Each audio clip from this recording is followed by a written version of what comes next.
The streets of Twitter, formerly X, were on fire, and this time the flames landed on none other than Homa Bay MP George Peter Kaluma. Let me tell you, when Kenyans say tutafuatilia, they don't just mean it lightly. They mean receipts, they mean screenshots, and dirty linen aired to the public. That's not figurative, that's literal. Hello fam, welcome back to BNN, where we unpack the drama, decode the mess, and throw in a sprinkle of laughter because Kenyans never disappoint. If you're new here, make sure to hit that subscribe button and join the gang that never sleeps on tea. Now, let's get into the gist because this one is juicy like a watermelon on a hot sunny afternoon.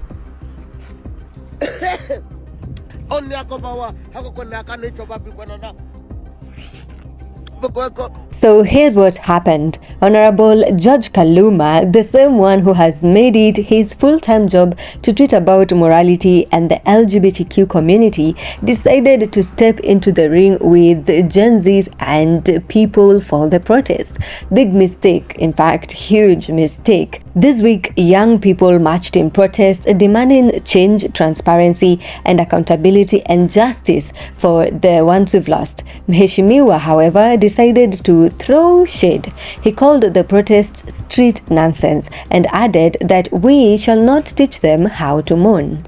Part of his statement read, "We will not join you in your street nonsense. You will not teach us how to mourn our own. We are busy rebuilding after years of marginalization, discrimination, and neglect. Keep your crocodile tears to yourselves." One Kenyan blogger who clearly woke up and chose violence had had enough of Kaluma's tweets. He warned Kaluma not to post again or risk exposure. But Kaluma, being Kaluma, must have thought it was just hot air. So what did he do? He continued making such posts.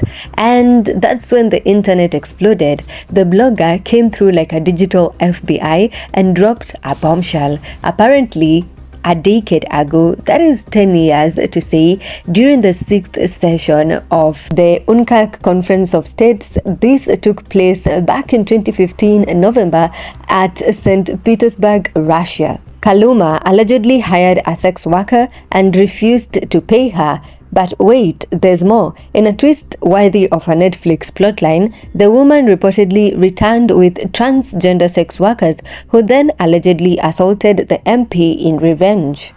And suddenly things started making sense to Kenyans. The same Kaluma who has spent years crusading against the LGBTQ community, the one who drafted a bill seeking to outlaw same-sex unions, LGBTQ campaigns, and proposed jail terms of up to 50 years. Now people are asking, was it really about morality or was it just personal revenge disguised as legislation? As if that wasn't enough, the blogger didn't come empty-handed. Evidence zilikuwa kwa kalatas. He posted what he claims are actual hotel bedsheets from that Russian trip. And let's just say, if those sheets could talk, they'd ask for therapy. In a panicked move, the MP began deleting his tweets about the protest. But you know Kenyans, we screenshot like it's a national duty. And when he finally tried to clap back by threatening the blogger, the response, let's just say it was a little too late. The timeline had already crowned him Kaluma Kanyuma. It also seems from the evidence that was shared by the blogger that Peter Kaluma was just a joyrider in this trip. Here are some of his tweets that has resurfaced since, showing his attack against the LGBTQ community.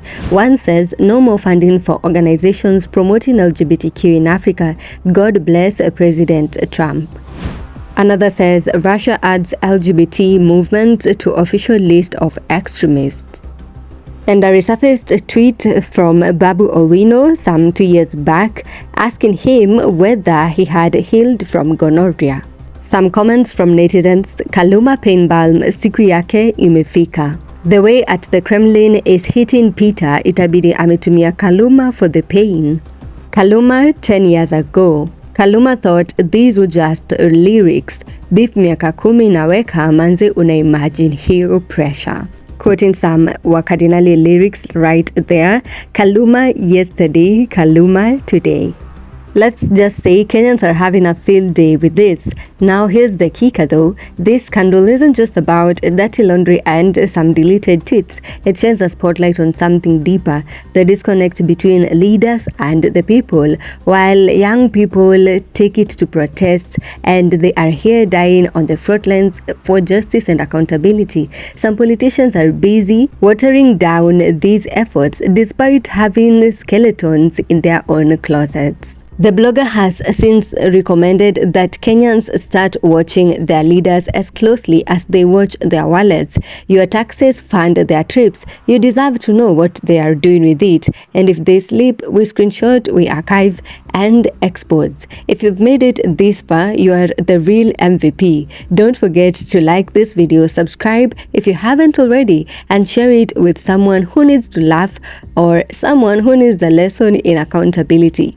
Thank you for staying tuned. See you next time.